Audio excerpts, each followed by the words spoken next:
Bienvenue dans Smart Bourse, votre émission quotidienne sur Smart for Change pour rester à l'écoute des marchés. Chaque jour, vous nous suivez en direct à 17h à la télévision via vos box. Vous nous retrouvez dans la foulée en rattrapage, en replay sur bismart.fr ou encore en podcast sur l'ensemble de vos plateformes préférées. Au sommaire de cette édition ce soir, une journée tourmentée sur les marchés, c'est le moins que l'on puisse dire. Et c'est vrai que la mécanique du jour est assez peu favorable aux actifs financiers en général, aux actifs risqués en particulier. Seules quelques valeurs refuges bien identifiées trouvent de l'intérêt dans ce genre de séance. On pense bien sûr aux métaux précieux ou à quelques devises spécifiques comme le franc suisse. Pour le reste, les marchés sont pris entre la réactivation des menaces tarifaires de Donald Trump et les politiques budgétaires plus ou moins agressives menées par certains États dans le monde. Et je pense notamment au cas du Japon, avec une donne politique qui est en train de changer depuis l'arrivée comme Premier ministre de Sanae Takaichi, qui a commandé de nouvelles élections pour le 8 février prochain et qui poursuit une politique budgétaire hyper agressive. Et dans ce contexte-là, ce sont les marchés obligataires qui se retrouvent en première ligne. Pensez-le, au Japon, on a vu sur des taux à 30 ou 40 ans japonais des mouvements de 30 points de base aujourd'hui, ce qui s'appelle un crack en langage simple et ce qui est tout simplement monstrueux. Et puis de l'autre côté, on a le bon vieux Sell America qui se remet en place comme au bon vieux temps de Liberation Day, il y a un peu moins d'un an maintenant, avec des actifs américains qui sont vendus dans leur ensemble, la partie obligataire, la partie action et le dollar qui baisse aujourd'hui de quasiment 1% face à un ensemble de devises majeures. Voilà donc l'ambiance du jour sur les marchés. Nous essayerons de décrire ces mouvements et d'estimer les conséquences que cette incertitude et ces tensions réinjectées dans l'économie mondiale par l'administration Trump, les conséquences qui pourraient s'établir dans le temps. Discussion à suivre avec nos invités de Planète Marché. Et puis sur les sujets plus proches du terrain, si je puis dire, nous avons encore des résultats d'entreprise à attendre devant nous. Et ce soir, c'est Netflix qui va publier ses résultats après la clôture du marché américain. Netflix, dont le cours de bourse est flat sur un an. Netflix qui est engagé dans le rachat de Warner Bros, des activités de Warner Bros, avec d'ailleurs une nouvelle offre qui a été révisée 100% en cash pour racheter Warner Bros, les activités de studio et de streaming notamment pour un peu plus de 80 milliards de dollars. Publication à suivre donc pour Netflix après la clôture du marché américain. Ce soir, Pauline Gratel vous donne plus de détails sur la séance du jour dans un instant. Et puis dans le dernier quart d'heure de Smart Bourse, nous reviendrons sur l'événement organisé en début de semaine par le groupe FICAD, le grand forum du patrimoine. Nous avons réalisé différentes interviews sur place et notamment des interviews consacrées aux actifs privés, les enjeux du marché du private equity pour 2026. Nous en parlerons ce soir avec les équipes de Next Stage AM et son directeur général adjoint Julien Potier, que vous pourrez retrouver dans le dernier quart d'heure de Smart Bourse.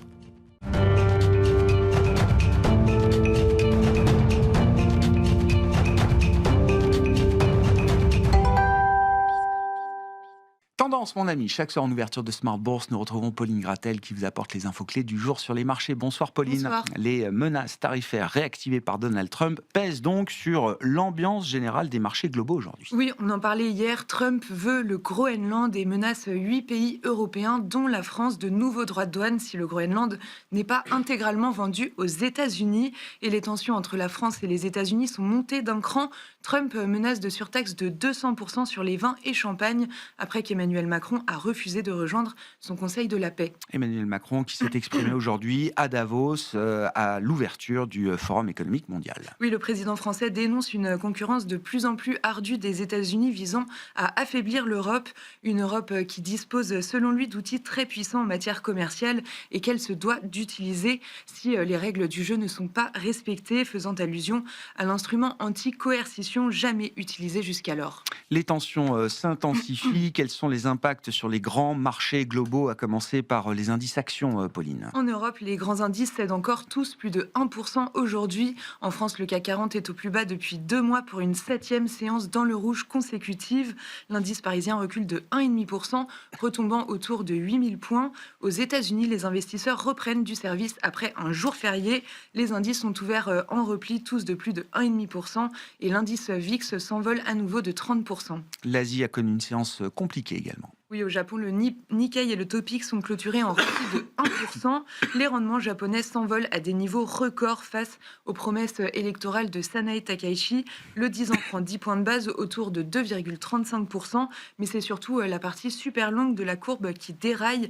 Le 20 ans prend 20 points de base et enfin, les rendements à 30 et 40 ans s'envolent de 30 points de base. Et que dire des autres grands marchés obligataires mondiaux dans ce contexte, Pauline? Aux États-Unis, les rendements se tendent aussi, le 10 ans évoluant ainsi autour de 4,30%. Les rendements à 20 et 30 ans bondissent de 10 points de base. Le dollar cède du terrain, ramenant l'euro-dollar autour de 1,1730. Les métaux précieux sont toujours recherchés. L'or et l'argent sont au plus haut, avec l'once d'argent autour de 95 $, encore en hausse de 7% aujourd'hui. Dans l'actualité des entreprises, les investisseurs ont pris connaissance des résultats de 3M aux États-Unis. Oui, malgré des comptes supérieurs aux attentes, le titre cède 3%. Le bénéfice par action est supérieur aux prévisions.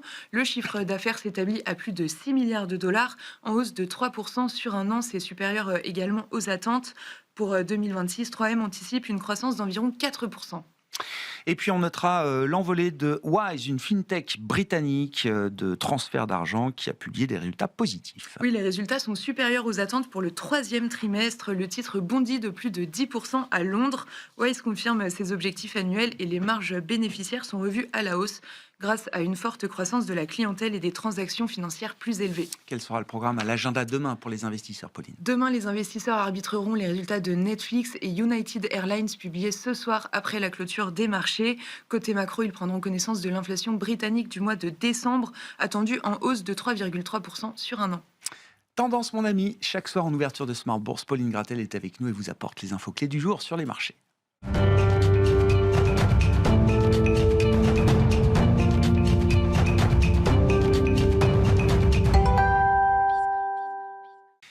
Trois invités avec nous chaque soir pour décrypter les mouvements de la planète marché, une planète marché un peu agitée aujourd'hui. Christian Parizeau est avec nous, économiste et président d'Altair Economics. Bonsoir Christian. Bonsoir. Louis Albert nous accompagne, directeur de la gestion Action d'Oris Gestion. Bonsoir Louis. Bonsoir. Et Adrien Dumas est également à nos côtés, le directeur des investissements de Mandarine Gestion. Bonsoir Adrien. Bonsoir Grégoire. Adrien, on pensait c'était un peu l'espoir quand même de la fin d'année 2025, que Donald Trump avait laissé son costume de tarifman derrière lui après l'épisode Liberation Day, après qu'un certain nombre d'accords ou de compromis commerciaux aient été trouvés au cours de l'année 2025. Et on voyait un Donald Trump, alors toujours agité, hyperactif, mais se concentrer sur des sujets plus domestiques dans la perspective des élections de mi-mandat, avec cette crise de l'abordabilité qui frappe l'Amérique et l'opinion publique américaine en premier lieu. Adrien, visiblement, le chapitre tarifman n'est pas encore totalement refermé. Non, il n'est pas totalement refermé. Je pense que on va dire l'appétit vient en mangeant. Le sujet de la situation vénézuélienne a forcément, réenclenché la rhétorique de la géopolitique et de l'expansion de la zone d'influence américaine au sens large, ouvrant effectivement clairement le champ sur le sujet du Groenland, qui n'est pas nouveau. On va dire ça fait 8 mois maintenant qu'on sait que c'est un actif. Il en parlait au cours de son premier mandat déjà. Exactement, on peut parler d'actifs puisque on a le sujet effectivement de toutes les ressources minières énergétiques qui sont présentes dans le sol groenlandais. Donc voilà, c'est un retour effectivement sur ce sujet avec la volonté de continuer, à mettre la tête sous l'eau à l'Europe. Ça c'est très clair. Je pense qu'il y a plusieurs sujets. On a vu quand même le chancelier allemand, notamment aller voir côté chinois comment ça se passait. Donc on est toujours en fait dans ce moment où les deux grandes superpuissances sont en train de redéfinir leur zone d'influence. Et la question de quel côté penche l'Europe est une question forte, qu'elle est évidemment très difficile de répondre. Est-ce qu'elle va avoir même sa propre destinée? Ça c'est une question qu'on peut peut-être se souhaiter, mais en tout cas c'est difficile d'y répondre aujourd'hui.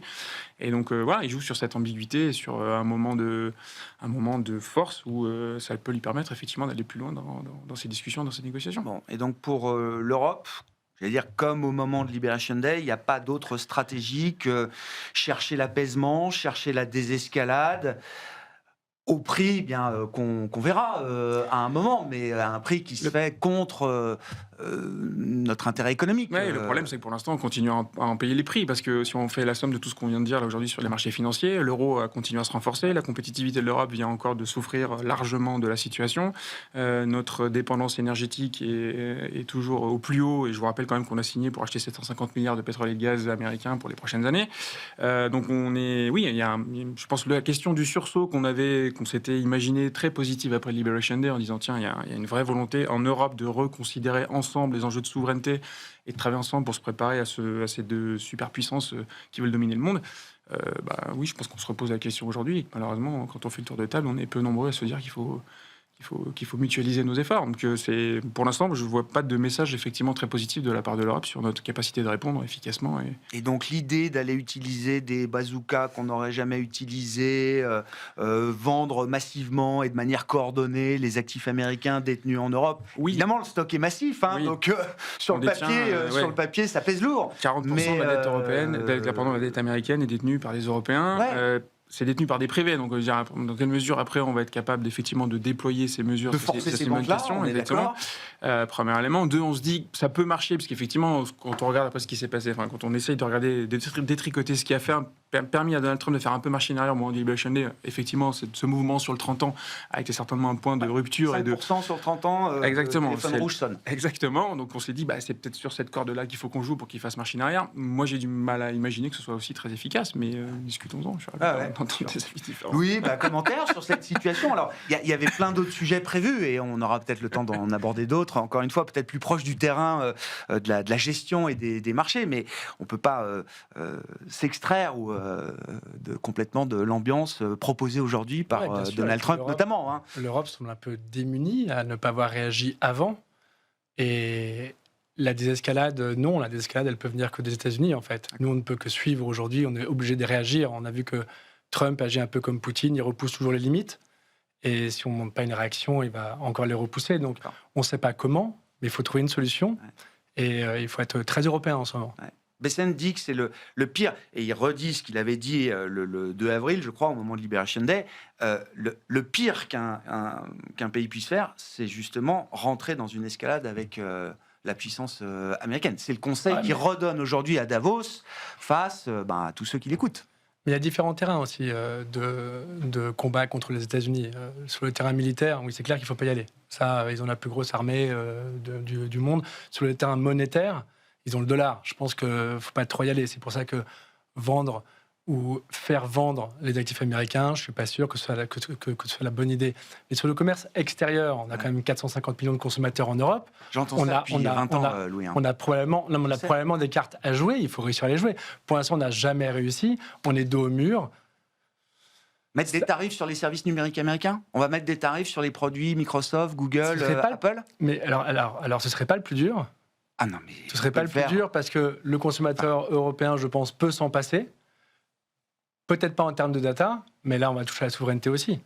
On a un vrai problème de souveraineté sur la data. La data personnelle est détenue chez Apple. La data pro est détenue chez Microsoft.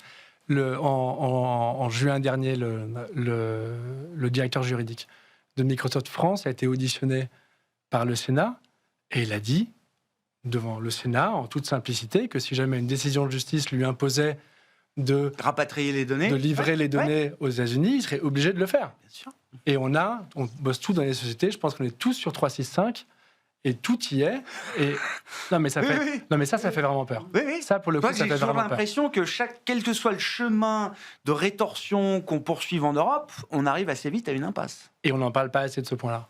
C'est un point encore plus important. De paiement qui dépendent beaucoup des États-Unis aussi. De la souveraineté sur les datas. Et aussi nos moyens de paiement qui dépendent beaucoup des États-Unis. Visa, il y a certains pays, pas la France, on a un système, mais dans certains pays, ils sont à 100% dépendants des moyens de paiement américains. Et quand les États-Unis font des sanctions contre une personne du tribunal international européen en Europe, la personne ne peut plus utiliser une seule carte bancaire derrière. Visa parce que Est-ce que ce ne serait pas plus facile de changer ce point-là que la data? Après, il y a un ensemble de choses, mais je pense que s'il y a une limite à Trump, ça proviendra d'abord du marché obligataire. C'est le seul qui peut le faire changer d'avis et qui peut le faire réagir. Et d'autre part, de son opinion publique. Et alors, c'est quoi la zone rouge ? C'est quoi la zone ? Parce que le 30 ans est monté à 4,93, 4,95. Voilà. On le revoit à 5 bips près au niveau de ce qui a déclenché son retrait tactique je ne suis pas sûr qu'il y ait vraiment un niveau type sur lequel on peut s'arrêter. Mais je pense que Bessent, que du côté aussi des entreprises américaines, des banques américaines, si on voit véritablement un vrai risque sur l'obligataire, ça fera réagir. Et là, on cumule quand même beaucoup de choses. C'est pas que les Européens. Aujourd'hui, les Japonais ont Ouais. beaucoup moins intérêt à investir aux États-Unis que par le passé, avec leur marché domestique qui commence à leur offrir du rendement. Sauf si Scott Bessent vient leur demander. Je veux dire, il mais a enfin, dit ça, qu'il c'est allait des prendre assureurs, contact hein. avec les Ces autorités acteurs- ces japonaises acteurs pour oui. calmer les marchés. Oui, et ça, ils peuvent essayer de parler pour calmer le yen et tout ça, mais c'est quand même des assureurs qui ont leur allocation d'actifs. Hein. Donc je pense que ça peut jouer. Bon, la Chine, on sait qu'ils sont en Oui. train de se désengager Oui. depuis un bon petit moment. Ils vont pas revenir comme ça sur le marché obligataire américain. Et il restait que les Européens, finalement. Donc les Européens, ces acteurs privés, à moins qu'on mette, mais c'est quand même compliqué à régler les flux, mais tout simplement par des choix d'investissement européens. Parce que ce que Trump, moi je pense qu'il y a un point qui est important, c'est que Trump vient de nous montrer qu'un accord commercial, ça sert à rien. L'accord commercial, il existe tant qu'il le veut. Et en gros, on signe un accord commercial Europe-États-Unis, il n'est même pas encore voté, on n'est même pas encore passé au niveau du Le Parlement. Parlement européen refuse de ratifier d'ailleurs. Voilà, on peut le déchirer, hein, on peut le déchirer. Ah bah, tout est à refaire. Voilà, tout est à refaire. Donc ça, c'est un vrai problème. C'est un vrai problème pour tout investisseur, pour toute entreprise. Une entreprise européenne qui veut investir aux États-Unis.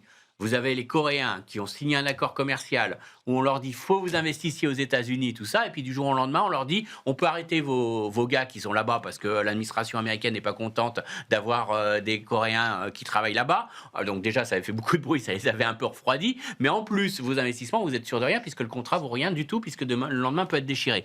Donc je pense qu'il y a un risque pour Trump par rapport à sa communication, qui a un risque, de marché sur le marché obligataire, et c'est l'obligataire qui sera déterminant, et puis un risque derrière sur les investissements directs, sur le comportement, la confiance qu'on peut accorder à l'État américain, et ça c'est quand même un vrai problème de fond sur les investissements directs qu'ils souhaitent.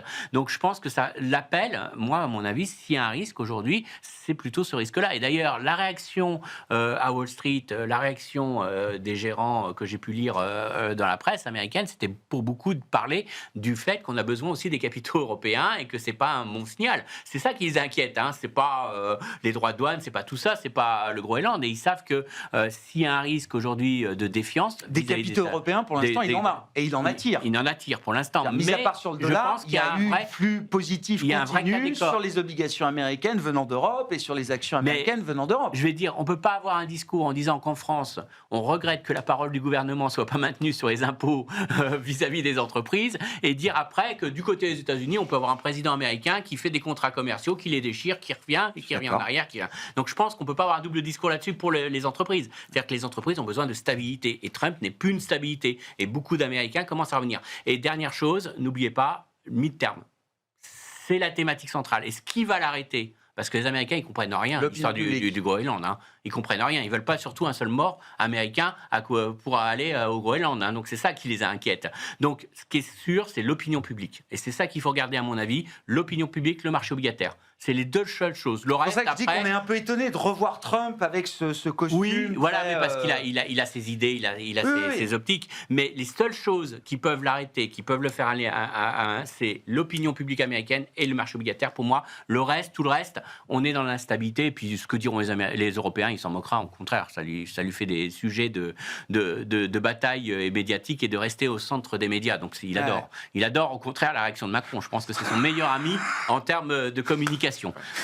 Voilà. Dans ce monde-là, Louis, je veux bien reprendre un peu votre point sur les données, qui est un très bon exemple, effectivement, comment on regagne cette souveraineté sur des sujets stratégiques comme celui des données personnelles. Est-ce que l'Europe, qui s'affiche comme, alors certes lente, mais toujours un espace de liberté, où le droit et la règle de droit sont respectés, avec une forme de prédictibilité sur l'évolution des choses. Est-ce qu'effectivement, pour des investisseurs globaux, tels qu'ils voient le monde aujourd'hui, est-ce que c'est effectivement des arguments qui portent ? Non, je pense pas. Je pense plus en fait. Ouais. Non, je pense plus. On a laissé le droit de côté aujourd'hui. Et c'est plus suffisant. Il faut être attractif. Alors on a aussi une attractivité. On a des points intéressant à faire valoir à l'extérieur pour les investisseurs. Mais aujourd'hui, il faut qu'on trouve notre place, il faut qu'on définisse un cadre beaucoup plus stable, il faut qu'on apporte de la stabilité, de la visibilité. Les investisseurs ont toujours besoin de visibilité, ils en manquent cruellement depuis plusieurs années. Les cadres fiscaux sont instables, les accords commerciaux le sont aussi. On a besoin de définir un terrain de jeu moyen terme pour les investisseurs qu'on n'a pas aujourd'hui. On a des sujets politiques dans beaucoup de pays, dont la France. On a beaucoup de choses à faire. Et les data, les data, il y a tout à construire. Parce qu'on l'a dit, les data, ils ne sont pas où il faut. Donc, pour tout déplacer, et ce n'est même pas un projet dont on parle. Et c'est un fantasme de se dire que l'Europe peut reprendre le contrôle de ses données personnelles. Aujourd'hui, on est un peu dans le fantasme. Aujourd'hui, on est un peu dans le fantasme. Et ce serait bien de transformer le fantasme en rêve et en projet. Mais pour ça, il faut déjà en parler. On a conscience, mais d'avoir besoin d'avoir des data centers sur le territoire, mais c'est pas suffisant. C'est pas suffisant. On a besoin aussi d'avoir des opérateurs locaux. Ah ouais, bien sûr. Bon. La bonne nouvelle, c'est que je pense que les data centers ne pourront pas être indéfiniment aux États-Unis. Parce qu'il va y avoir un problème d'énergie. Problème d'énergie, tout bêtement. Et les États-Unis, l'énergie, c'est des cycles d'investissement sur 30 ans ou 50 ans. Les data centers, c'est des cycles d'investissement sur 4 ans. Donc, on a un goulot d'étranglement qui est en train de se créer aux États-Unis qui forcera forcément des investissements aussi en Europe. Pas sûr qu'on ait un meilleur prix de l'énergie forcément en Europe. Non, c'est pas une question. C'est pas une question de meilleur prix. C'est juste une question de timing. C'est-à-dire que quand il y a eu le responsable de Google qui a voulu brancher son data center, le responsable qui était en face de lui de la utilities lui a dit pas avant 12 ans. Vous êtes dans une liste d'attente et le temps qu'on passe le réseau, vous avez à attendre 2 ans avant la construction. Donc du coup, ça leur a bloqué un petit peu leur projet d'investissement. Donc c'est ça le fond du problème. C'est ce que dit Satya chez Microsoft aujourd'hui. Ceux qui gagneront la course de l'IA sont ceux qui pourront avoir de l'énergie à disposition. Ça, je ne vais pas vous cacher que les Chinois l'ont compris depuis un petit bout de temps en fait. Quand on regarde le nouveau plan quinquennal chinois dont on a bien dressé tous les éléments il y a 1 mois et demi, 2 mois maintenant, la poursuite des investissements dans la souveraineté énergétique sont très visibles avec la volonté de subventionner le prix de l'électricité de manière assez large pour que ça continue d'attirer les industries et la capacité de développer les meilleurs modèles le plus rapidement possible. Donc ça, je suis d'accord que la compétitivité électrique est un vrai sujet. D'ailleurs, les seuls endroits en Europe où on a eu des investissements sur les data centers, c'est le Portugal et l'Espagne, parce qu'on a des prix d'électricité qui sont très faibles. C'est des pays qui ont fait des énormes investissements dans les renouvelables qui aujourd'hui offrent un coût très compétitif en termes de production d'électricité. Et c'est là que sont domiciliés effectivement les data centers. Donc moi, pareil, sur la souveraineté numérique européenne, je pense qu'on est pareil, très très loin en fait. On a un écosystème qui se finance mal. Les dernières innovations, prenons juste l'exemple de Mistral, qu'on a beaucoup mis en avant comme un modèle européen souverain qu'on voulait déployer. Aujourd'hui, la dernière levée de fonds s'est passée. Depuis, on n'a pas eu beaucoup d'avancées sur la qualité du modèle ou le fait de se rapprocher des derniers standards américains. Donc, quand on regarde quand même les budgets d'innovation... Non, mais ils vendront un modèle souverain. Comment ? Ils vendront un modèle souverain. Oui. On ne sera pas au niveau des meilleurs modèles de Google, d'Anthropic ou d'OpenAI ou de DeepSeek de l'autre côté, mais on sera souverain. Oui, mais du coup, est-ce qu'on sera capable d'innover aussi rapidement ? Est-ce qu'avec un modèle dégradé, on va pouvoir innover aussi rapidement ? C'est pas sûr. En tout cas, la rapidité d'évolution des modèles est quand même assez forte. Quand on voit les niveaux de pertinence qui s'améliorent très rapidement, DeepSeek doit sortir son nouveau modèle dans 15 jours, donc on aura des informations sur son niveau d'efficacité. Ça donne l'impression quand même qu'on est un peu en retard. Et je le redis quand même, on parle beaucoup de la guerre militaire, géostratégique, mais les montants d'investissement de R&D, quand on les regarde à l'échelle de la planète, qui sont en train d'être déployés sur ces technologies, ils sont sans commune mesure avec ce qui s'est fait par le passé. C'est-à-dire que les 2 grands blocs ont décidé que la course au supercalculateur est leur priorité stratégique. Donc on part déjà avec du retard, et pour l'instant, j'ai pas eu l'impression qu'on ait décidé de mettre beaucoup d'investissements ou la capacité à lever du budget pour investir dans ces industries. Et vous dites, alors, on n'a pas encore mis tout sur la table pour ces investissements, pour être à la hauteur des ambitions et jouer sur le terrain de jeu mondial. Mais du coup, en tant que gérant d'actifs, ça donne envie de participer, de se dire, justement, il y a tout à faire. Donc, il faut être en Europe, là, aujourd'hui, à ce moment-là. Ou est-ce que... Oui, on peut se poser cette question, mais pour financer quel écosystème ? C'est un thème, moi je le mesure à l'offre de fonds qui se sont lancés sur cette thématique-là. Défense, mais pas que. Aujourd'hui, c'est difficile, je trouve, d'identifier des entreprises européennes en se disant elles vont être au cœur d'un projet de souveraineté avec une dynamique d'innovation forte et où on pourra vraiment rester autonome et souverain. À la défense. Quand vous regardez les budgets de R&D, les seuls endroits où on est un peu au niveau, où on a une capacité d'innovation avec les autres pays, c'est difficile de voir autre chose que la défense.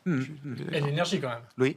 Parce Ouais. qu'on a besoin d'énergie aussi pour les tout. data centers, pour bien sûr. le numérique et l'énergie. On est quand même présent. On a quand même Des champions. des acteurs qui sont Des Schneider, des Legrand, pour citer les existent. champions français. Oui, qui sont très internationaux déjà Très aujourd'hui. internationaux aussi. Mais prenons le sujet du nouveau nucléaire. On était en avance. Tous les projets qui sont portés par EDF sont en difficulté. Il y en a même un qui s'appelle Narea qui est en grande difficulté financière. Les petits réacteurs nucléaires, on est déjà très très en retard en fait. Sur le quantique, quand on écoute la situation française et sans être dans le cocorico BA, visiblement, on a quand même des boîtes qui sont à la pointe et qui sont, j'allais dire, dans le top 3 mondial, à égalité avec ce que les États-Unis ou la Chine peuvent produire aujourd'hui en matière de technologie quantique. C'est vrai, mais elle va avoir besoin de beaucoup d'investissements là aussi. Donc est-ce que l'écosystème... 100 millions, c'est rien. Hein. Quand une boîte comme Alice et Bob ou d'autres lève 100 millions, c'est rien. C'est une goutte d'eau. Elles vont en avoir besoin de plus en plus. Et l'écosystème, enfin, je vais pas revenir sur le développement du private equity européen, mais une grande majorité des fonds de private equity qui sont distribués en Europe, ils ont tous une grosse part investie aux États-Unis en fait. Et tous les sujets d'innovation sont surtout portés par des projets américains. Donc notre capacité, là encore, d'un point de vue souverain, à avoir un écosystème financier pour porter ces projets d'innovation et les emmener sur des tailles significatives pour être compétitifs, je trouve que oui, là encore, on a des sujets. Un mot sur le quantique, puisque je suis en train de travailler dessus en ce moment là-dessus. C'est intéressant, mais le problème qu'on a en France, c'est qu'on a des briques essentielles du quantique dans nos startups. Mais ça reste des startups. C'est-à-dire que le seul aujourd'hui, ça va être un IBM, ça va être un Google qui va vous faire l'ensemble de l'ordinateur quantique. Le problème du quantique, c'est plus un problème de sécurité. Sur le fond, parce que le problème, c'est que le jour où on a l'ordinateur quantique, on a cassé toutes les sécurités. Vous n'avez plus de Bitcoin, vous n'avez plus du tout de sécurité bancaire. Alors, on m'a expliqué qu'il y avait quand même d'autres étapes avant, qu'on peut casser Internet, mais que effectivement, c'est quand même une équation qui est parmi les plus compliquées et qu'il y aura d'autres cas d'usage avant l'usage de hacker l'ensemble de la planète web. De toute façon, aujourd'hui, toutes les États se battent pour ça. Il ne faut pas se leurrer. Ils sont en train de constituer des volumes de volumes de data, de données, de chiffrés qu'on ne peut pas décrypter aujourd'hui, juste pour pouvoir les décrypter à terme et les utiliser à terme. Donc aujourd'hui, c'est une question de secret industriel, de puissance. C'est pour ça que tous les États investissent massivement là-dedans. C'est une question de sécurité pour demain. Donc c'est juste ça, la barrière. Le jour où on passera cette barrière, ça sera un autre monde. Mais ce qu'il faut bien comprendre, c'est que de toute façon, l'Europe n'arrivera pas à avoir la force de frappe aujourd'hui qu'a un Google. Si on veut aujourd'hui, moi je parle à Google ou autres américains, pourquoi ? Parce que s'ils développent une offre révolutionnaire, ils ont tellement de clients dans le monde que tout de suite ils la diffusent. Il y a qu'à avoir la vitesse d'installation de Gemini aujourd'hui. On peut avoir 2-3 startups en France qui sont très en avance, qui vont avoir des briques, mais derrière on n'aura pas la force de frappe. Et c'est ce qui se passe notamment aujourd'hui sur les modèles d'intelligence artificielle. C'est-à-dire qu'on a bien vu qu'avec Gemini, la force de frappe qu'ils ont pu avoir derrière, et puis maintenant qu'ils ont l'accord avec Apple, ils vont être sur n'importe quel smartphone, ils seront sur tous les smartphones Android, ils sont sur tous les smartphones Apple, et même ChatGPT se retrouve en difficulté maintenant. Donc on voit que c'est la force de diffusion de l'innovation. Et nous, on peut avoir des entreprises, et la France... Je prendrai juste un exemple pour ceux qui se rappellent Arcos. Arcos, c'était quand même bien sûr, la tablette, le leader de la tablette. C'est l'inventeur véritablement. On a tout inventé. Et ils l'ont inventé. Du Minitel à la tablette. Voilà. Mais qu'est-ce qui leur a manqué ? Il leur a manqué que quelqu'un comme Apple pour distribuer l'innovation. Ce qui est fascinant, ces boîtes, que ce soit Apple, Google surtout, ou Microsoft, c'est que contrairement à ce qu'on imagine parfois, les leaders d'hier ne seront pas les leaders de demain. Sur les 3-4 dernières révolutions technologiques, ces boîtes-là ont toujours été à la pointe. Elles n'en ont raté aucune. Elles sont à la pointe, elles sont dans l'innovation. Steve Jobs a regardé le MP3 en France, chez Thomson, et derrière, c'est lui qui l'a fait, et après, les Chinois, ils ont copié. Et la force des Chinois, derrière, c'est de faire l'industrialisation. Donc, sortir des laboratoires et passer à l'échelle, c'est nous, on est plutôt la science, les Américains, la commercialisation, et les Chinois, la fabrication. Bon, si je reviens au cas d'investissement 2026, de manière un peu plus prosaïque, peut-être, Louis, vous dirigez la gestion action d'Oris Gestion, c'est quoi la ligne de conduite d'une gestion-action, là, avec tous les éléments qu'on a déjà en notre connaissance pour cette année 2026 ? On a déjà arrêté de diversifier, comme d'habitude. Et après, il y a les thématiques qui vont perdurer. Vous avez arrêté de diversifier ? Non, continuer. Continuer. J'ai compris, arrêter de diversifier. Continuer à diversifier. Ouais. Il y a des thématiques qui vont continuer. Je pense à la défense, qui offre une visibilité qui est quand même très importante, avec des valorisations qui sont élevées, mais qui sont justifiées par des croissances attendues sur les BPA qui sont très très importantes. Et après, tout ce qui touche à la souveraineté est aussi intéressant. L'énergie, la souveraineté des financements aussi, les banques, qui étaient très décotées, qui sont plus au prix, mais sur lesquelles il reste de la place si l'environnement des taux est maintenu. Il y a la santé qui a commencé à bien démarrer. On reste toujours éloigné de l'immobilier parce que compte tenu du niveau des taux, c'est compliqué. On commence à regarder la chimie pour prendre une... Qui était un vrai carnage. Qui est un vrai carnage, qui est très très décoté, Pour dire les choses. qui a un call cyclique, qui a aussi une exposition indirecte à la construction règle générale. À l'automobile, on reste éloigné de l'automobile. Le secteur automobile, particulièrement en Europe, est dans une situation qui est très très compliquée. Mais donc on a des choses à faire. Sur la défense, c'est quoi le risque du cas d'investissement défense? Alors au-delà des valorisations effectivement qui sont déjà peut-être assez riches ou ambitieuses, le fait qu'il y ait quand même beaucoup d'argent public qui se déverse dans ce secteur, ça peut amener à un moment les gouvernants à demander des formes de contrepartie. On a vu Donald Trump commencer à envisager que les dividendes, les buybacks et les salaires un peu démesurés dans les groupes américains de défense, c'était peut-être un peu compliqué. On n'a pas la même conception des deux côtés de l'Atlantique sur le financement par l'État d'un écosystème. On sait que les États-Unis ont pris des positions indirectes. Trump a des positions indirectes, sa famille a des positions indirectes dans les géants de la tech qui profitent de l'argent de l'État. En Europe, on a surtout des États qui veulent développer un écosystème, construire un écosystème. Le risque, c'est plutôt une défaillance d'un gros donneur d'ordre comme Rheinmetall. Les supply chains sont en gros doublées. Donc si jamais on a un équipementier, un fournisseur qui devient défaillant, il y aura mais il y aura probablement un second qui prendra.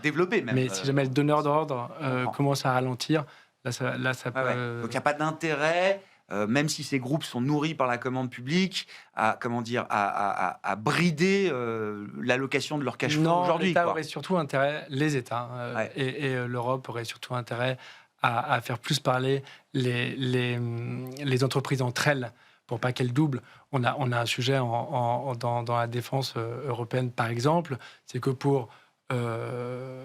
on n'a pas 3 avions de chasse comme les Américains, on en a 20, on n'a pas 10 destroyers, on en a 30, et finalement on a énormément de références, et c'est là où peut-être l'État devrait encourager les entreprises à rationaliser les gammes. Bien sûr. Bon. Le cas d'investissement 2026, là, déjà quand même ce schéma de retour de la question tarifaire, de l'incertitude, etc. On va se remettre à calculer le coût de l'incertitude, combien ça va peser, etc. Et est-ce qu'on a envie d'acheter les creux de marché? Est-ce qu'on se dit le playbook reste celui d'un Liberation Day? Alors, espérons peut-être pas avec autant d'intensité et d'ampleur, mais là, personne ne sait trop où est le plancher au moment où on se parle. Donc, est-ce qu'on a envie quand même d'être acheteur des creux de marché ou est-ce qu'on y va plus Moi, j'ai l'impression les fondamentaux sont quand même solides. On a une croissance mondiale qui va être supérieure cette année que l'année dernière. On a des trajectoires de taux qui sont quand même dans beaucoup des grands pays plutôt favorables. On a une inflation qui, pour l'instant, alors modulo ce qui va se passer sur certaines matières premières, mais plutôt à la baisse aussi dans plusieurs zones géographiques. Oui, je continuerai à être plutôt by the dip sur chaque mouvement de volatilité parce qu'effectivement, il va y en avoir. La question quand même centrale, c'est toujours l'IA. Le calcul qu'on a fait, nous, de notre côté, chez Mandarin, c'est qu'à peu près 60% du BPA du S&P 500 est corrélé de près ou de loin à la thématique de l'IA. D'accord. Okay, donc on n'est plus juste Max Evans c'est 25 ou la tech c'est 30. En fait, le côté percolation du sujet de l'IA dans des secteurs énergie, industrie commence à être en fait un vrai moteur de croissance de BPA pour beaucoup des entreprises. Donc investir sur les marchés actions, c'est assumer un rôle, un biais positif sur la thématique IA. Donc là-dedans, les zones géographiques, elles ont un rôle de diversification, mais en fait pas tant que ça. Vous allez au Japon, 35% du Topix, c'est pareil, à peu près très corrélé IA en fait maintenant. Taïwan, j'en parle même pas. La Corée, même chose, mémoire uniquement. Donc la diversification devient un vrai travail. L'Europe, pour ça, a quelques atouts. Le fait de ne pas être moins sur les sujets souverains et donc du coup être moins présent de l'IA, ça nous donne quand même du coup un axe de diversification. C'est intéressant de voir comment le marché européen en fait, est souvent un miroir de, dès qu'il y a des questions sur la thématique IA, on a un marché européen qui a plutôt tendance à bien performer, à être une source de diversification intéressante pour les investisseurs. Même s'il se pose de plus en plus la question de l'usage de l'IA et des utilisateurs d'IA. Alors j'entends l'empreinte de ceux qui construisent l'infrastructure et qui participent directement ou indirectement à travers l'énergie. La conversation IA, c'est aussi désormais quel secteur, quelles entreprises va se saisir du sujet de l'IA pour une amélioration de la base de coûts, mais aussi pour une croissance supplémentaire de chiffre d'affaires. Et de ce point de vue-là, le marché a eu des vues assez définitives jusqu'à présent. Alors, il a tendance à pénaliser le logiciel, par exemple, tout le monde va se faire disrupter. Exactement, il a tendance à bien identifier ou à bien, cornériser tout ce qui pourrait être perdant. Les gagnants, je trouve pour l'instant, on n'a pas encore de différenciation dans le secteur bancaire. On voit mais sur les perdants, le marché a raison déjà. Se dire que toutes les boîtes de logiciels qui sont quand même les premières en première ligne pour diffuser les nouvelles technologies, se dire que ces boîtes-là vont... Je ne suis pas assez un expert en codage pour dire si Claude, qui visiblement, le dernier modèle anthropique, est vraiment très disruptif sur la capacité. Exactement. Exactement. Donc, en tout cas, j'ai des équipes qui travaillent sur l'automatisation de nos outils. Je peux vous dire qu'effectivement, on arrête de se poser la question d'acheter une brique pure qu'on va payer pendant 5 ans avec un abonnement qui va nous coûter très cher. Donc, oui, je pense quand même qu'il y a aujourd'hui le codage est devenu quelque chose de beaucoup plus accessible, et donc l'automatisation d'activités opérationnelles semble effectivement quelque chose de beaucoup plus évident. En sachant que le secteur du software fait en moyenne 65% de marge opérationnelle, que vous êtes engagé pour 5 ans, et que si vous rajoutez tous les coûts de service derrière, de maintenance et de consulting que vous avez pour déployer une solution logicielle, il y a certainement un équilibre à trouver. Donc si on a vu les perdants, ok, et sur les gagnants, vous dites là, pour le coup, il y a encore un champ à explorer. Alors, pour l'instant, le marché reste très concentré sur le déploiement de l'infrastructure. On passe sur l'IA physique, ce qui était le thème du CES à Las Vegas, donc la robotique, l'humanoïde, le véhicule autonome. Ça, c'est clairement des sujets qui sont... Pourquoi est-ce que Tesla a pris 50% l'année dernière alors que le BPA a baissé de 30%? C'est le véhicule autonome, principalement. C'est le cas central de la valorisation du titre aujourd'hui. Donc ça, c'est très visible. Sur les gagnants au sein de certaines industries qui sont déjà en avance sur le déploiement de l'IA pour gagner des parts de marché ou avoir un modèle différenciant, je suis un peu plus dubitatif. On a beaucoup posé ces questions aux patrons des banques américaines qui ont déjà publié d'ailleurs sur leur premier trimestre. Elles le déploient. Est-ce qu'il y en a une qui va plus vite que l'autre et qui du coup serait gagnant en termes de cost-income ratio ou de croissance? Je pense qu'on n'en est pas encore à cette étape-là. Sur cette conversation IA et les gagnants, les perdants de l'IA, comment vous regardez les choses, Louis, chez Auris? Sectoriellement aussi. On a parlé des bancaires qui est un secteur qui vont en profiter assez rapidement. Parce que beaucoup de données, beaucoup de processus automatisés. Énormément. Ouais, c'est ça. La santé aussi, on va pouvoir faire beaucoup de choses et augmenter les chiffres d'affaires grâce à l'IA. Donc c'est vraiment 2 secteurs qu'on privilégie aussi pour, comme ces gagnants de l'IA. Vont bénéficier d'une forme de prime IA qui ne s'est pas encore matérialisée, mais qui pourrait effectivement se matérialiser dans leur valorisation. Ça devrait se matérialiser dans les prochains semestres. Ah ouais, je comprends. Christian, un mot du Japon? Oui. Parce que oui, c'est quand même un krach obligataire spectaculaire. Oui. Bon, déjà, le Japon, c'est le monde à l'envers par rapport au monde qu'on connaissait ces dernières décennies, j'ai envie de dire. Le Japon a plus d'inflation qu'en Europe, qu'aux États-Unis. La courbe japonaise est la plus pentue des économies avancées. Et on vient de se prendre 20-30 BP de mouvement. Donc, c'est 6 écarts types sur le marché obligataire japonais, sur la séance du jour, sur du 30 ans et du 40 ans. Oui, alors il y a plusieurs éléments. Je pense que d'une part, il y a un élément qui est en train de se manifester, qui va se manifester sur tous les courbes de taux.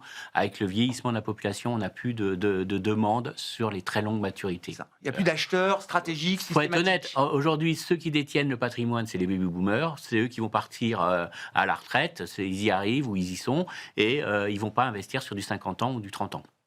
Donc déjà, le Japon nous donne une indication très forte. Les États ne pourront plus émettre à très long sur la partie très longue de la courbe. Ça, c'est le premier point. Deuxième point qui est propre au Japon, c'est quand même une aberration d'avoir une politique... Alors, sur un État très endetté, s'entend. Attention. 200%, on le rappelle. Quand je lisais un journaliste japonais qui se félicitait et qui parlait que la France était très peu endettée par rapport au Japon et qui nous félicitait le fait qu'on était endetté. Voilà. C'est vrai que c'est rassurant. Ça fait plaisir quand on le lit. On trouve toujours plus endetté que ça. Donc, eux, ils sont sont quand même dans une situation très endettée et on est dans une aberration parce qu'on a des taux réels encore négatifs, il faut le rappeler, hein, malgré les mouvements là qu'on a eus, on reste encore, parce qu'on a une inflation à 3% au Japon, il faut le rappeler. Hein. Donc on est encore sur des taux réels négatifs et on a une BOJ qui nous parle de nominalisation, d'une banque centrale qui nous dit il faut qu'on revienne au moins à des taux qui soient à peu près neutres. C'est vite, là, le marché obligataire il est en train d'hurler, faites quelque chose. Le problème, c'est que vous avez un durcissement à venir de la politique monétaire, entre guillemets, moins assoupli, avec une politique budgétaire de relance massive et d'endettement massif. Donc on peut aller que dans le mur. Donc c'est vrai que c'est là où il y a un problème au Japon, c'est qu'il y a un problème de décalage de discours entre la Banque centrale et le gouvernement, ce qui n'était pas le cas jusqu'à présent. Et donc là aussi, c'est le marché qui mettra une limite à Madame Takaichi. Suivez tous les discours du Ueda, comment il peut retourner sa veste au mois de décembre. Il a retourné 2 fois. Hein. À un moment donné, il a dit on va être dur, on va y aller. Hein. Et puis le lendemain, il a dit non mais on n'est pas pressé, et puis on va continuer d'acheter les obligations. Donc suivez-le, il retourne sa veste du jour au lendemain parce qu'il sait qu'il est sur un baril de poudre, quoi. Et il veut pas un crack obligataire. Donc aujourd'hui, ça veut dire que vendredi, ils vont avoir un discours. C'est la réunion. Hein, vendredi, ils vont se réunir, ils vont faire leur communiqué. Et donc, je pense qu'ils vont, si le marché obligataire continue comme ça, ils vont avoir un discours très accommodant en disant on n'est pas pressé, on va maintenir, et peut-être même potentiellement à dire qu'ils vont augmenter leurs achats de titres obligataires parce qu'ils n'ont pas le choix. Mais on a un vrai problème aujourd'hui de communication quand on a une banque centrale qui va à l'inverse de l'obligataire. Et ça, c'est un gros problème aujourd'hui pour le Japon. Il faut regarder ça de loin ou de très près. De très près. Alors, Christian, parce que vous regardez tout de très près. Non, mais quand on est dans le monde action et notamment les actions européennes, ce qui se passe du côté du marché obligataire japonais, quand même. Forcément, parce que ça peut avoir des impacts qui se diffusent assez vite quand même. Ouais. Mais oui, c'est loin quand même. Mais dans une logique de diversification, si on reprend un peu les scores de 2025, ceux qui avaient la chance de pouvoir être positionnés en Asie, notamment, en ont bien profité. Le Japon a été plutôt un bon marché. Le Japon a été un bon marché, la Chine a été un bon marché, la Corée a été un très bon marché, hein, c'était le meilleur. Ouais.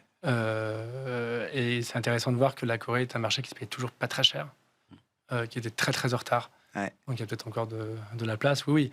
On a des US, parce que c'est incontournable, qui génèrent de la croissance et qui ont aussi cette position de valeur refuge en cas de besoin. Peu quand même. Encore un petit peu. On a de l'Europe, parce qu'on a une dynamique, même si le rythme n'est pas aussi élevé qu'aux US, on a une dynamique qui est plus positive, des effets de base qui sont très favorables aussi. Puis on a des émergents avec l'Asie, qui apportent un peu de diversification et qui vont apporter du PEPS en 2025. Ah ouais. Bon. Sur la situation japonaise, vous dites on a envie d'être dans le trade, le Takaichi trade, comme on dit, Adrien, ou est-ce qu'à un moment, ça peut être un peu explosif, quoi, le schéma long Nikkei, short yen, est-ce qu'à un moment, on peut quand même se prendre... Est-ce que c'est un one-way trade ou est-ce qu'à un moment, ça peut faire mal parce que... Ce qui est sûr, c'est que la volonté du Japon de revenir plus agressivement dans les sujets d'exportation, les propos de la Chine sur il faut que, du Parti communiste chinois sur maintenant, la priorité c'est l'exportation. Il faut que toutes les industries chinoises soient très agressives à l'exportation. D'ailleurs, ce qui a très bien marché, hein, balance commerciale record. Enlever l'énergie, parce qu'ils sont gros importateurs d'énergie, c'est 2000 milliards d'excédents sur les biens. Capacité à avoir bien géré le fait que les portes américaines étaient fermées et réexportées ailleurs. Je pense que ça pèse aujourd'hui effectivement sur la dynamique de beaucoup de secteurs japonais. Il y a beaucoup de zones géographiques sur lesquelles, prenons juste les véhicules électriques, les gains de part de marché des véhicules électriques chinois, c'est au détriment principalement des grandes marques japonaises. Donc il y a une vraie volonté de remettre le Japon en dynamique positive sur l'exportation, donc avec un yen effectivement plus faible, et avec la volonté de se concentrer aussi les investissements sur les secteurs sur lesquels ils ont un avantage stratégique. Donc les chantiers navals, par exemple, japonais retrouvent pas mal d'intérêt. À un moment où les dépenses militaires sont en forte réaccélération, il y a des savoir-faire. Il y a plein de secteurs sur lesquels ils sont bien positionnés. Sur la robotique, ils ont des savoir-faire historiques. Ils sont souvent, un peu clés dans les fonctions qui ont vraiment beaucoup de valeur dans le fonctionnement des chaînes de robots. Donc voilà, il y a effectivement plein de secteurs qui nous intéressent côté japonais. Mais Le sujet du yen est, Oui. est sensible. Oui, Oui. il y avait beaucoup de scénarios très positifs l'année dernière en disant ça y est, on est au bout de la dévaluation du yen. Bon, la dernière jambe, elle a fait un petit peu mal. Oui, quasiment à 160 sur le dollar yen, qui peuvent être vus ou perçus comme des niveaux d'intervention, mais ce n'est pas encore la volonté pour l'instant affichée de la Première ministre Takaichi. Merci beaucoup, messieurs. Merci d'avoir été les invités de Planète Marché en cette séance un peu tourmentée. Christian Parizeau était avec nous, le président d'Altair Economics, Louis Albert, le directeur de la gestion action d'Oris Gestion, et Adrien Dumas, directeur des investissements de Mandarine Gestion.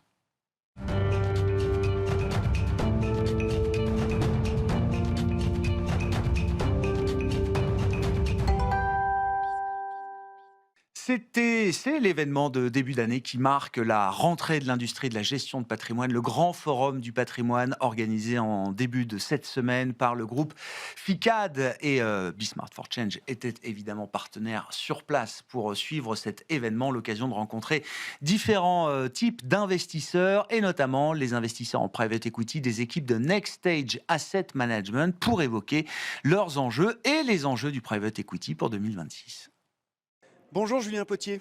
Bonjour. Merci beaucoup d'être avec nous à l'occasion de ce grand forum du patrimoine organisé en ce mois de janvier par le groupe FICAD. Bien sûr, vous êtes directeur général adjoint de Next Stage Asset Management qui va bientôt approcher de son quart de siècle. Je crois que ce sera l'an prochain. Julien, qu'est-ce qui caractérise aujourd'hui Next Stage AM dans l'industrie au sens large de la gestion d'actifs française et européenne ? Effectivement, nous allons souffler nos 25 bougies l'année prochaine. On est très contents.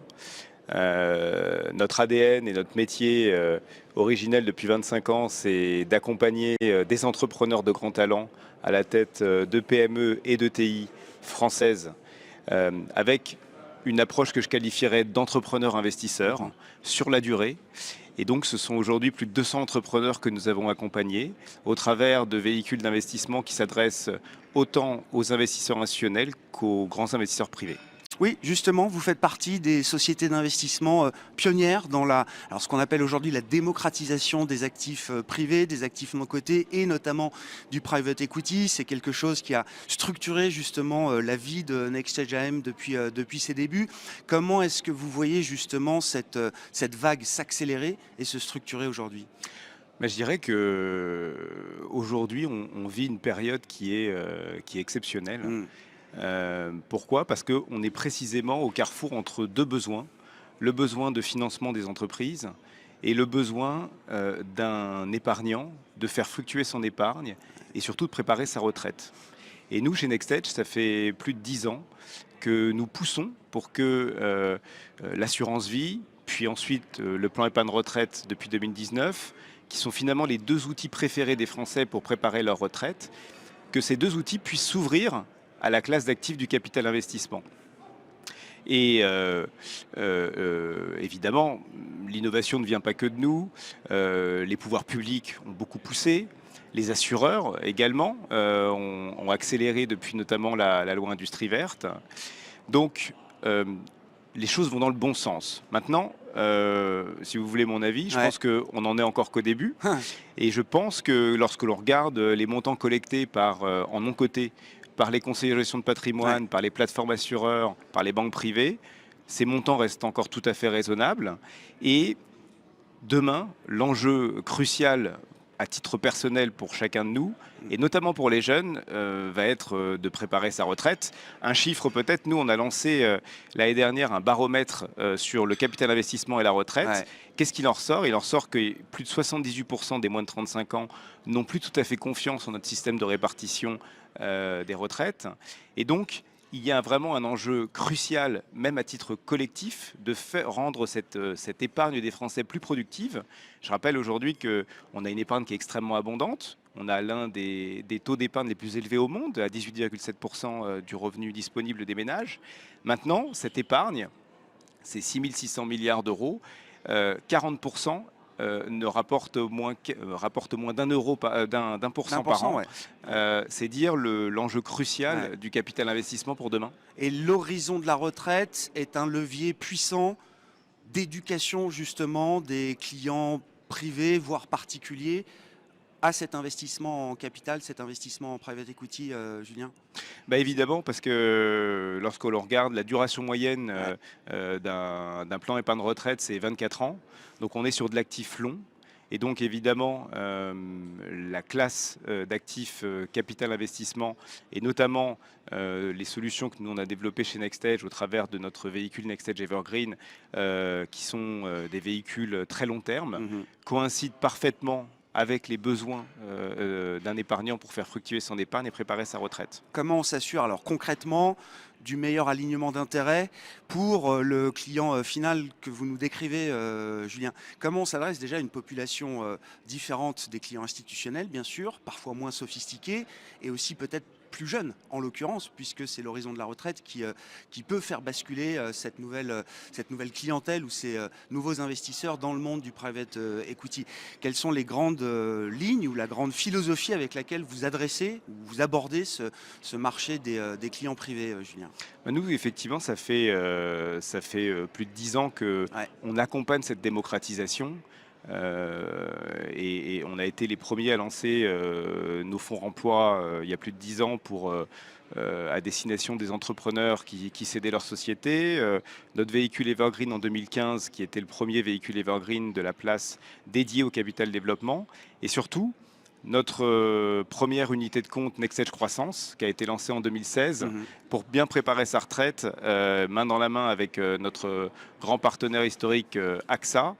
Et quand je regarde un petit peu les évolutions depuis une dizaine d'années, ça va dans le bon sens. Maintenant, nous, chez NextEdge, on a 2 observations quand on regarde l'avenir. On se dit qu'il va falloir aussi, et on travaille actuellement pour développer une nouvelle solution dédiée à la retraite à destination d'un marché plus large. Et notamment, vous parliez des jeunes qui sont aussi très conscients de la nécessité de préparer leur retraite plus tôt. Et donc, une population qui est aussi pas forcément satisfaite avec la performance aujourd'hui offerte par le livret A. Et on va procéder à des annonces au cours du premier semestre 2026. Donc l'année s'annonce passionnante à ce niveau-là. Mais vous dites la concurrence pour des produits comme le vôtre et les produits à venir, c'est le livret A, le fonds en euros traditionnel, c'est ces produits-là qui sont vos concurrents aujourd'hui d'une certaine manière, Julien? Alors, je dirais qu'en fait, le marché de la retraite est un marché qui est très large, avec des besoins de la part de clients qui sont différents. Donc, on peut s'adresser évidemment, et depuis une dizaine d'années, à des clients, des investisseurs privés qui connaissent le private equity et qui ont un certain patrimoine. Et effectivement, aujourd'hui, on est sur une classe d'actifs qui s'ouvre à un autre marché plus large. Et donc, face à un marché de masse, on peut le dire. Un marché de masse, Julien. effectivement, de personnes qui sont beaucoup plus débutants sur cette classe d'actifs et qui, aujourd'hui, pour préparer leur retraite, mettent de l'argent sur leur livret A, mettent de l'argent sur leur contrat d'assurance vie. Et donc, c'est à nous aussi de faire preuve de pédagogie pour démocratiser cette classe d'actifs encore davantage. Et c'est un relais de croissance stratégique pour une société de capital investissement comme la vôtre, comme NextEdge aujourd'hui, Julien, se dire que ce grand marché, avec ses caractéristiques, va également participer à la croissance future encore de ces actifs privés en général? Écoutez, j'en suis convaincu. Nous, effectivement, c'est pour cette raison que ça fait de nombreuses années qu'on travaille aussi main dans la main avec les pouvoirs publics pour travailler à l'émergence de la loi Pacte en 2019 avec le lancement des plans épargne retraite. Je parlais de la loi Industrie verte en 2024.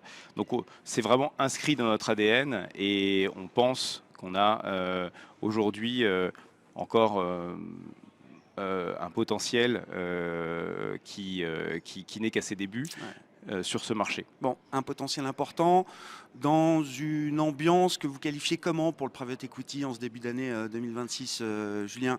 Le choc des taux, évidemment, a marqué cette industrie depuis 3 ans maintenant, a grippé la rotation du capital, pour dire les choses simplement, Julien. Vous êtes plutôt spécialisé sur le small et mid market, comme on dit, en France, en Europe. Est-ce que ce marché-là, ce segment-là, se distingue du reste du private equity par une meilleure fluidité aujourd'hui, Julien? Écoutez, que voyons-nous depuis 2-3 ans, un marché qui effectivement, avec le choc des taux, s'est grippé relativement sur le segment large. Nous voyons aussi des gestionnaires d'actifs et des grands investisseurs institutionnels qui, peu à peu, prennent conscience que la performance et la capacité à déployer restent relativement plus fortes sur le segment du mid et surtout du small. Je dirais que les raisons sont simples. Un marché du small qui est plus profond, avec des valorisations plus attractives et qui, pour certains acteurs comme nous, NextEdge, on réalise la majorité de nos investissements à l'entrée en primaire. Deuxième chose, un marché dans lequel l'amélioration opérationnelle reste le moteur central de création de valeur. Et peut-être troisième chose sur le côté sortie, des scénarios de sortie qui restent multiples, ce qui favorise le paiement de primes stratégiques. Donc voilà, un marché qui qui reste encore très dynamique sur la partie small. Aujourd'hui, je dirais, nous, on accompagne principalement, vous le disiez, des PME et des ETI en France. Je dis toujours, on est sur un terreau entrepreneurial de PME et d'ETI en France qui est extrêmement riche, mais qui est mal irrigué. Peut-être 3 chiffres. On a 1 400 000 PME en France, 95% d'entre elles sont non cotées, 1 sur 10 seulement est accompagnée par un fonds. Deuxième observation, on a un chaînon manquant qui est celui des entreprises de taille intermédiaire, puisqu'aujourd'hui, en France, on a 5 000 ETI seulement, 2 fois moins qu'en Allemagne. Or, ces 5 000 ETI représentent un tiers du produit intérieur brut français, d'où, c'est dire, l'importance en termes de richesse nationale.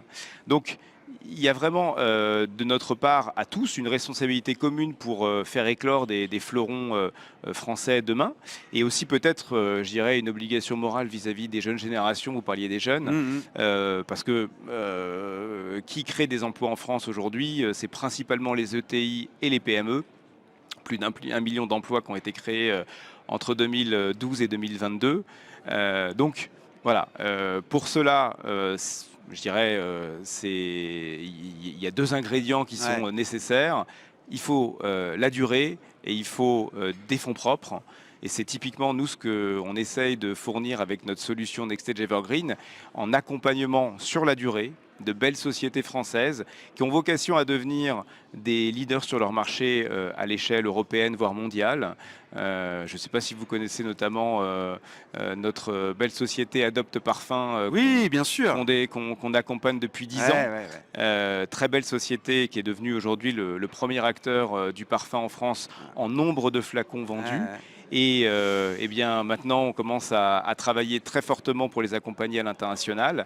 Et le potentiel est très important. Et je pense qu'on a encore... Et des histoires de croissance comme ça, il y en a plein. Il y en a plein. Et surtout, on est face à des entrepreneurs de PME et de TI qui ne cherchent qu'à grandir, qui ne cherchent qu'à créer de la valeur et s'internationaliser. À nous de les accompagner de la meilleure façon possible via ce type de véhicule très long terme comme NextEdge Croissance et NextEdge Evergreen. Merci beaucoup Julien d'être venu évoquer pour nous cet alignement d'intérêts entre l'épargnant qui prépare sa retraite notamment et le financement de la croissance du tissu industriel français du côté des PME et des ETI. Merci beaucoup Julien Potier, directeur général adjoint de NextEdge AM depuis ce grand forum du patrimoine. Et cette interview réalisée à l'occasion du Grand Forum du Patrimoine, tout comme les autres, est à retrouver sur notre site bismart.fr, en replay bien sûr, ou encore en podcast sur l'ensemble de vos plateformes préférées.